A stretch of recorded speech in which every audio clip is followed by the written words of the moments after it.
हे तुम्ही बघू शकता. तर मला आज फ्रीज साफ करायचं होतं, कारण खूप दिवस झाले होते मी फ्रीज साफ नव्हतं केलं. कदाचित मला वाटतं 1 महिना झाला असेल, कारण मी कृष्णाच्या बड्डेच्या वेळेस ते साफ केलं होतं फेब्रुवारीमध्ये. त्यामुळे ते खूप घाण झालं होतं. आणि खुशी अक्षदा सतत त्याच्यात काय पण आणून ठेवत असतात.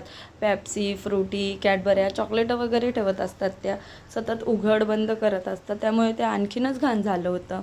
तर मी आज ते साफ करायला घेतलं. सगळं आतलं वगैरे बॉटल्सचे ते हे काढून घासले वगैरे. आणि ते काचेचं असल्यामुळे जरा भीती वाटत होती. व्यवस्थित हळूहळू सांभाळून ते घासून लावून वगैरे घेतलं.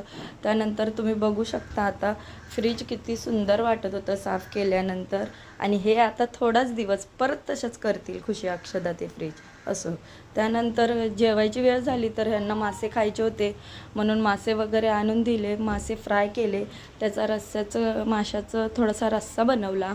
त्यानंतर त्यांना हवी होती बाजरीची भाकरी, तर बाजरीची भाकरी बनवून दिली त्यांना.